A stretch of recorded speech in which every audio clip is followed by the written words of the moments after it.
Que el Señor les bendiga, hermanos. Amén. Bienvenidos a la casa del Señor nuevamente, a una nueva experiencia de estudio de la palabra del Señor. Sean bienvenidos todos.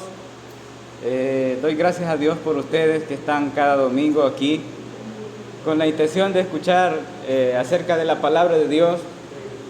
Y qué bueno, me da mucho gusto, mucha satisfacción saber de que vale la pena cada domingo que usted dispone su corazón a venir a este lugar, vale la pena. ¿Ya comenzamos?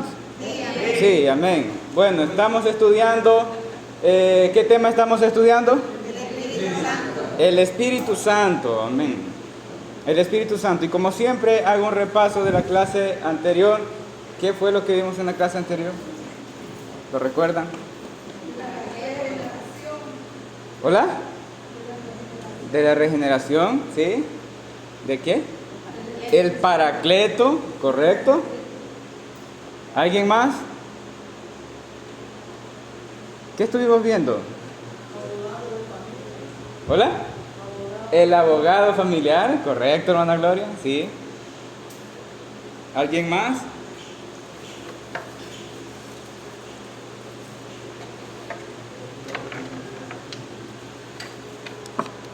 Bueno, ya me dijeron que vimos el Paracleto, ¿verdad? La palabra Paracleto. ¿Y qué encontramos? ¿Qué palabra? ¿Esta es la palabra que encontramos en la Biblia? No, ¿qué encontramos?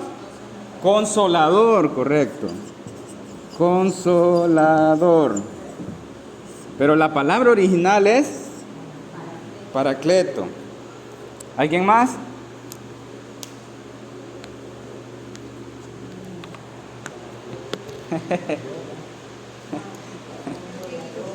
Sí, bueno, hermanos, en la clase anterior estuvimos hablando acerca de la presentación que Jesús hace acerca del Espíritu Santo, y estuvimos estudiando que Jesús usó la palabra Paracleto. Paracleto. Aprendíamos que en el contexto en el que Jesús está hablando, el discurso que Jesús está dando en Juan capítulo 15, desde el versículo 18 hasta el capítulo 16, todo el capítulo 16 se refiere a todo el aborrecimiento y el odio del mundo para su iglesia naciente. Y en ese marco en el que Jesús está hablando de que serán aborrecidos, ahí Jesús presenta a la persona del Espíritu Santo como Paracleto. Como Paracleto. Amén.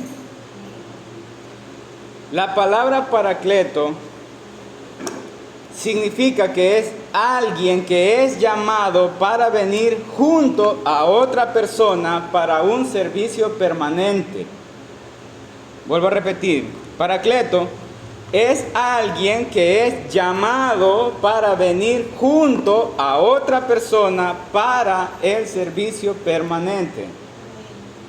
Pero la palabra usada en el versículo, en nuestra traducción, es consolador. Y en común forma de entenderlo se interpreta de que el Espíritu Santo es un animador que viene después de que todo ha pasado y pone su mano en nuestros hombros y nos consuela y nos anima. Y yo decía que el Espíritu Santo también hace eso, pero no quiero decir que el Espíritu Santo no nos consuela. Claro que sí, Él lo hace. Él es el único que nos consuela y nos da de esa paz que sobrepasa todo entendimiento.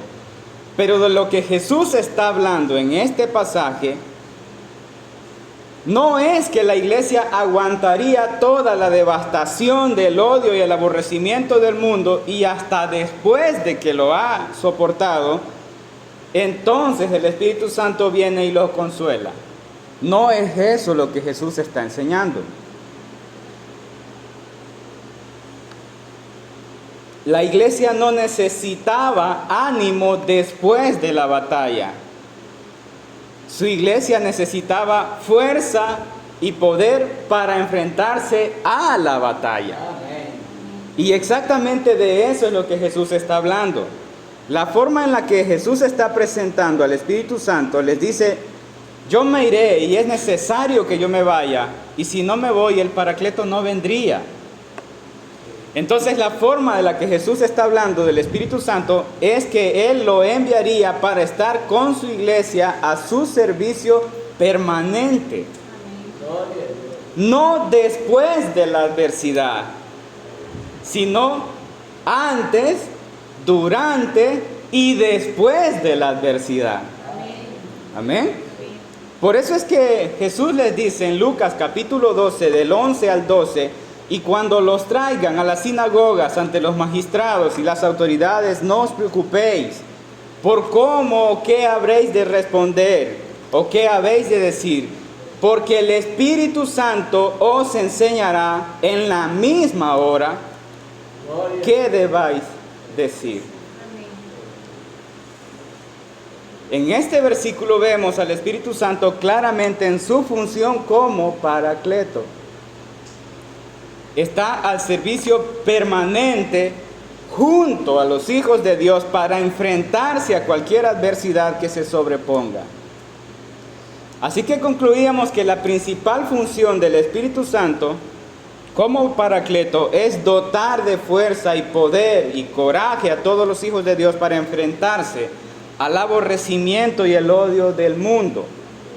Solamente por el poder y la fuerza del Espíritu Santo dada a sus hijos en esa magnitud es que podemos entender cómo es que nuestros apóstoles y muchos más mártires de Dios sufrieron toda clase de martirios, castigos, condenas, al punto que llegaron hasta la muerte, entregaron sus vidas por causa de Cristo.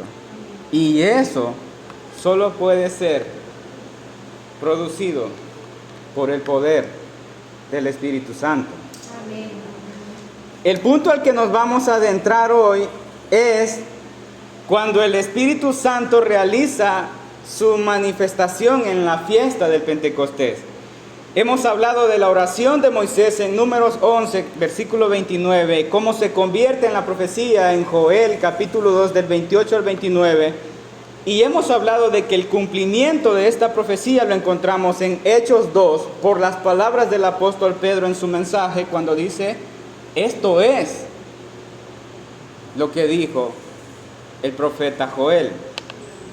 Pero antes de hablar del avivamiento y del derramamiento del Espíritu Santo, debemos estudiar un tema muy importante que se ha relacionado directamente con la manifestación del Espíritu Santo en el Pentecostés. Y lo que se ha conocido y se ha llamado en este punto es el bautismo del Espíritu Santo. Y como repito, se ha enseñado y se ha anclado a la manifestación de lo que narra Hechos 2. Hay muchas enseñanzas sobre lo que se entiende y se interpreta de ser bautizado en el Espíritu Santo. Así que vamos a estudiar lo que se ha dicho y lo que se ha enseñado sobre este tema, y vamos a probar por medio de la palabra de Dios si la interpretación es correcta. De lo que vamos a hablar hoy, hermanos, es de el bautismo en el Espíritu Santo. El bautismo en el Espíritu Santo. Pero antes vamos a orar. Oramos al Señor. Señor, humillados delante de tu presencia,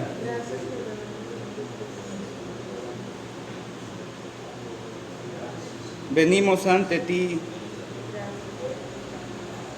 para que tú nos ilumines por tu palabra. Queremos darte la gloria,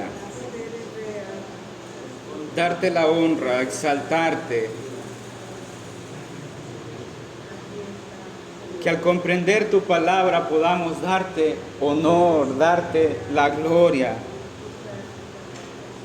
glorificarte por lo que tú has hecho.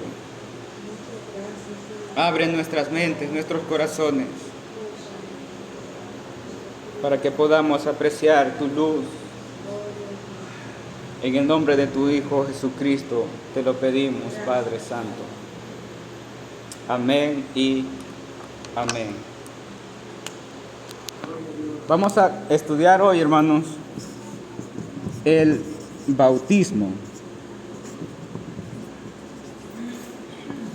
en el Espíritu Santo.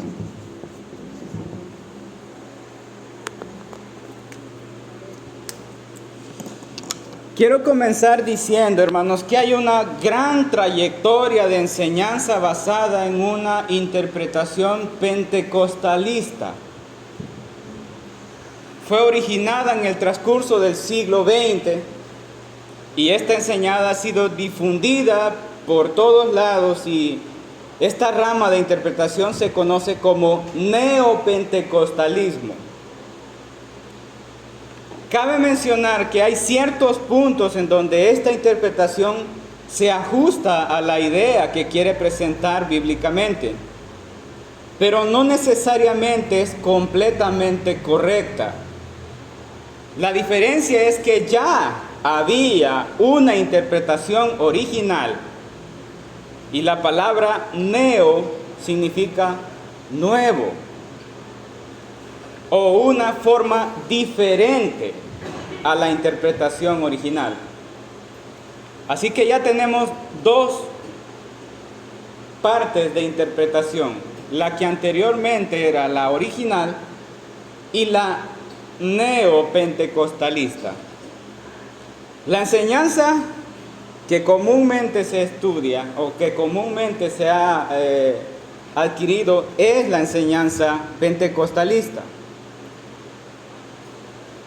La enseñanza que se nos fue dada es que el Espíritu Santo viene en una doble acción. En la primera es cuando te conviertes, y después de convertido ahora ya eres cristiano, pero aún no has sido bautizado en el Espíritu Santo. Entonces la doble acción es que en la segunda acción del Espíritu es la doble bendición. Ahí en la segunda bendición es cuando tú eres bautizado en el Espíritu Santo. Esto sugiere de que hay una doble operación del Espíritu Santo. Y la única evidencia de que ya alguien ha sido bautizado en el Espíritu Santo es hablar en lengua.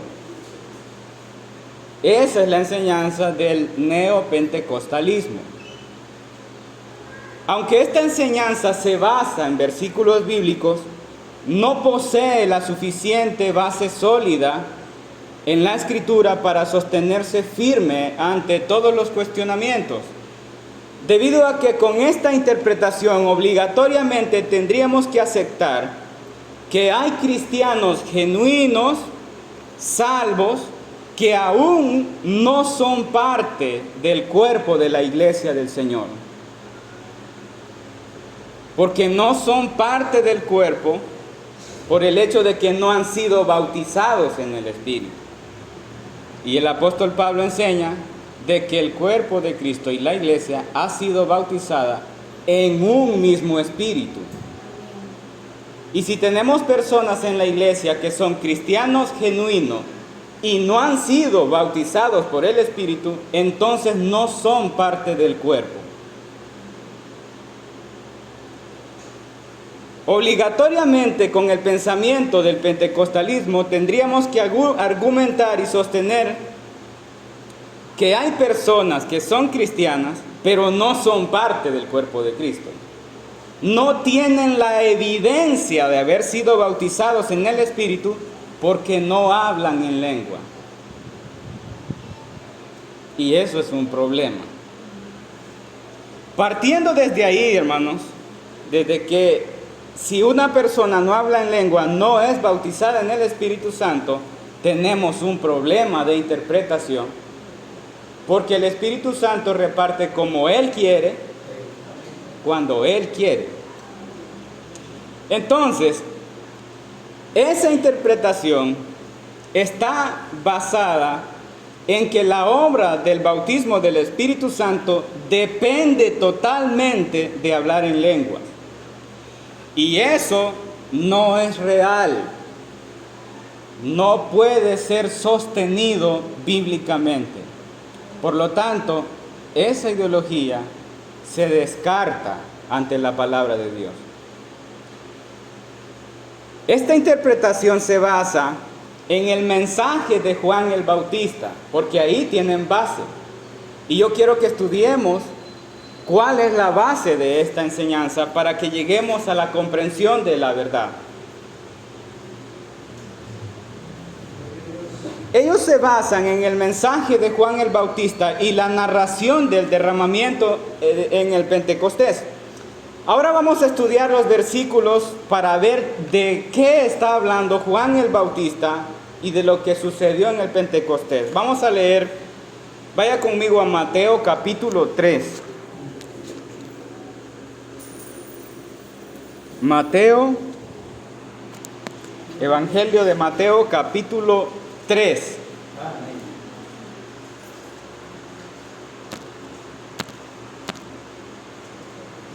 Versículo 11. ¿Lo tenemos todos? Dice la palabra del Señor: yo a la verdad os bautizo en agua para arrepentimiento, pero el que viene tras mí, cuyo calzado yo no soy digno de llevar, es más poderoso que yo. ¿Cómo dice? Él os bautizará en Espíritu Santo y fuego. Bueno,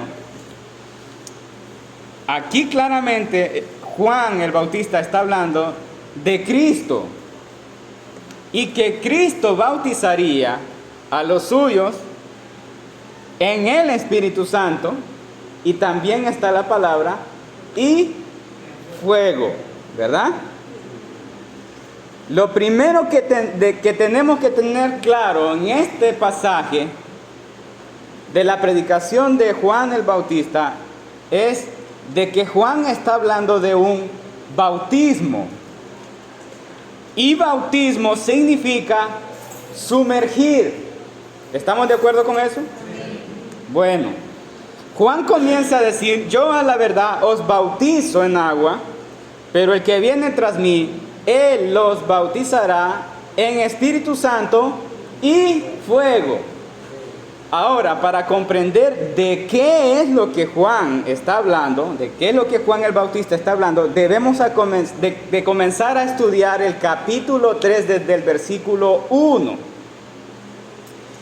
Versículo 1, dice la palabra del Señor: en aquellos días vino Juan el Bautista predicando en el desierto de Judea, diciendo: arrepentidos, porque el reino de los cielos se ha acercado.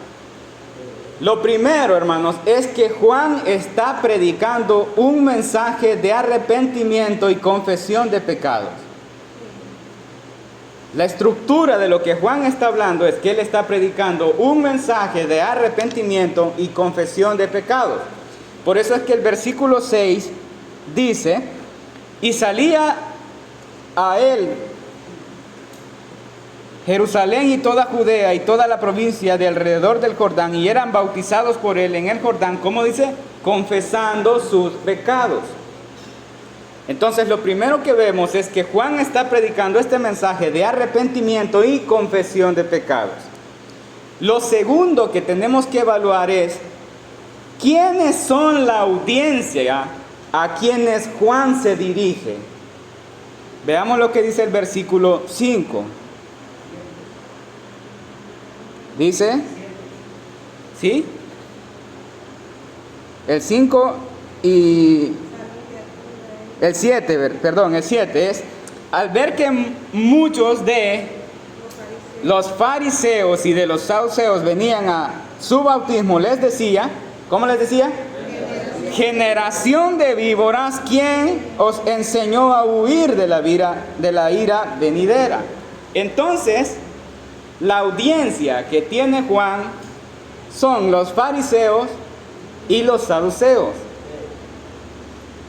Y a ellos Juan les llama directamente generación de víboras.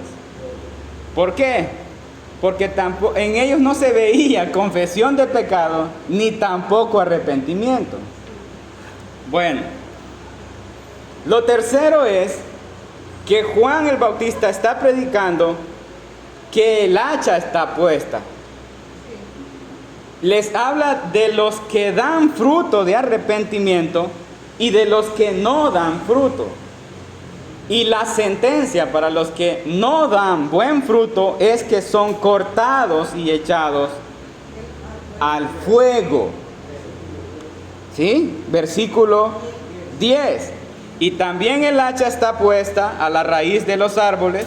Por tanto, todo árbol que no da buen fruto es cortado y echado en el fuego. Bueno, aquí encontramos la primera mención del fuego. Ahora, número 4. También lo que debemos observar es que en el versículo 11 Juan utiliza la palabra bautismo, bautizo, que significa sumergir.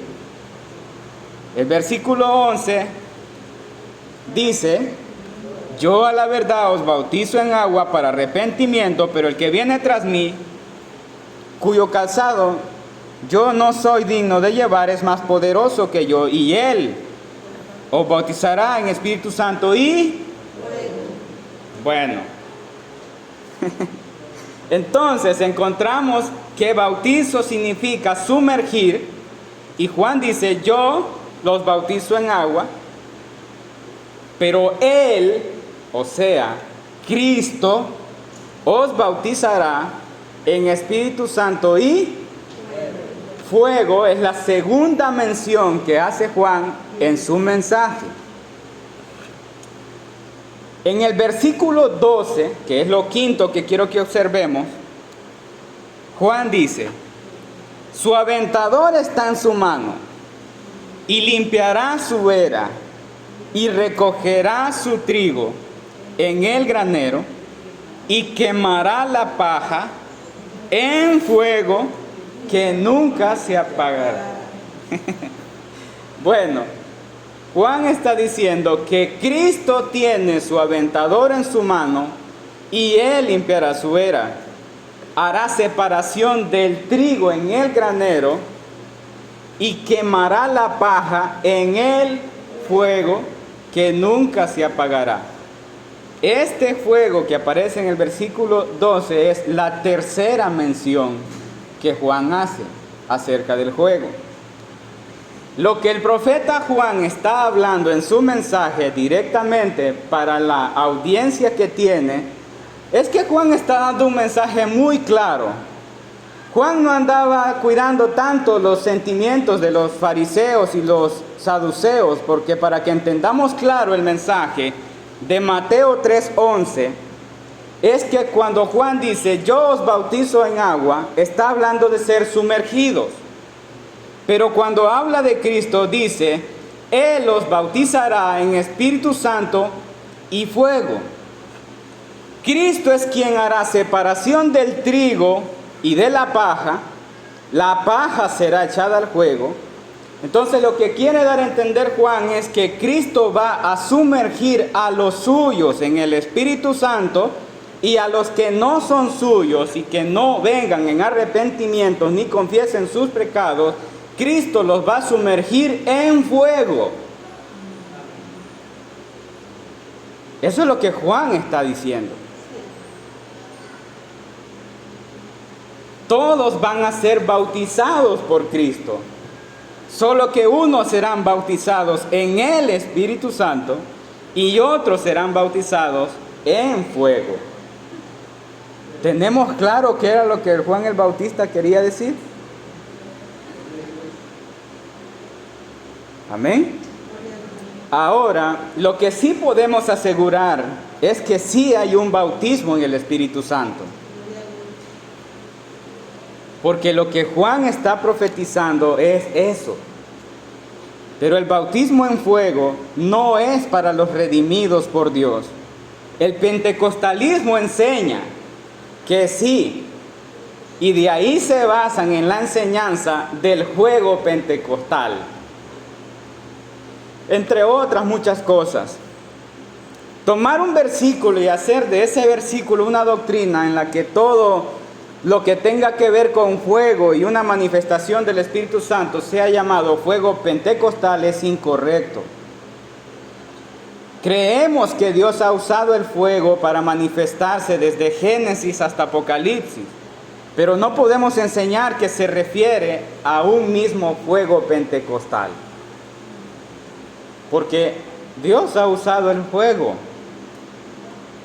En el Antiguo Testamento vemos que Dios envía fuego y quema los sacrificios. La zarza arde y muchas cosas más. El error aquí es que la interpretación pentecostalista utiliza ese fuego para argumentar una enseñanza que no se sostiene bíblicamente, para argumentar que es el mismo fuego pentecostal en toda la palabra de Dios. Y aunque Dios usa el fuego como referencia y símbolo de purificación, y aunque en el Pentecostés todos tengan como lenguas de fuego, estamos seguros de que no es eso de lo que Juan está hablando en su mensaje. Quiero mencionar que para el neopentecostalismo el hablar en lengua se hizo una condición absoluta para la evidencia del bautismo en el Espíritu Santo. Porque en su interpretación se vende la idea de que eso indica un nivel superior. Es un nivel de santificación que se ha alcanzado con esfuerzo y esmero y sacrificio. Es un alto estándar de santidad que le hace merecedor del bautismo del Espíritu Santo. Y solo cuando ya ha llegado a ese nivel de santidad es que entonces es bautizado, y la evidencia es hablar en lengua. Entonces, hablar en lengua para ellos es cierta jerarquía dentro de la iglesia, al grado de que los demás están en una posición inferior porque aún no tienen el alto grado de santidad que les hizo merecedor del bautismo del Espíritu Santo. Y los demás son más pecadores y ellos son más santificados. Aquellos son impuros y los que hablan en lengua son puros. Pues eso, hermanos, no es real. No es real. Porque ante la palabra de Dios, eso sonaría absurdo. Hay personas que lo enseñan de esa manera. Y lo que pasa con estas personas que lo enseñan de esta manera es que simplemente ignoran voluntariamente su propia pecaminosidad. Se hacen del ojo pacho a sus propios pecados. Y quiero decirlo tan fuerte y tan claro como pueda. Hermanos, el bautismo en el Espíritu Santo no es recompensa por un supuesto sometimiento o santidad lograda, que nos hace dignos o merecedores del bautismo. No somos bautizados en el Espíritu Santo por nuestros propios esfuerzos. Insinuar que conseguir el bautismo del Espíritu Santo se debe por alguna de nuestras obras es arrogancia. Es arrogancia. Es soberbia hablar de esa manera.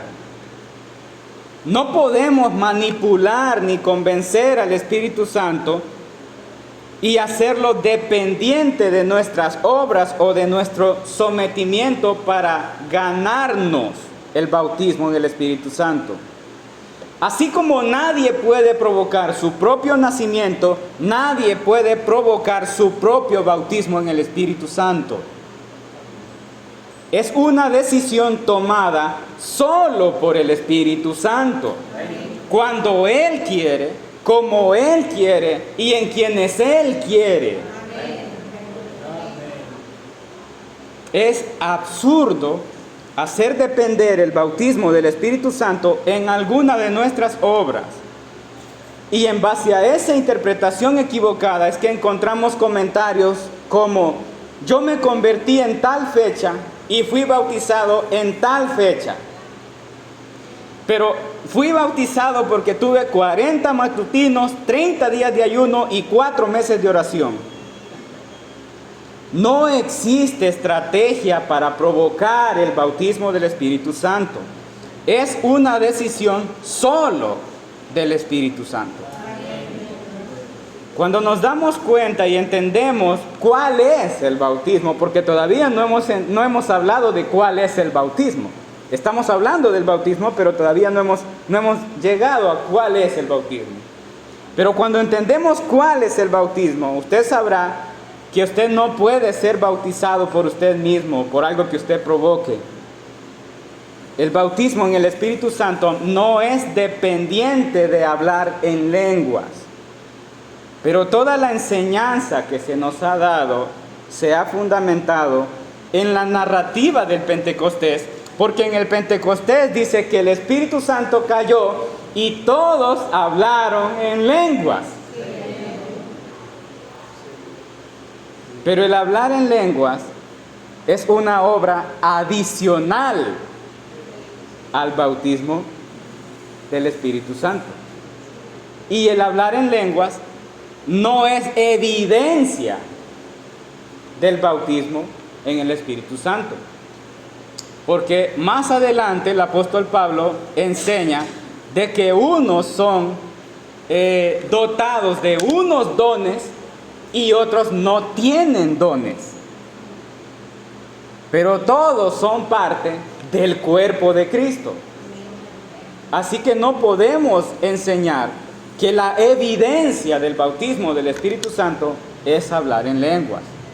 No podemos.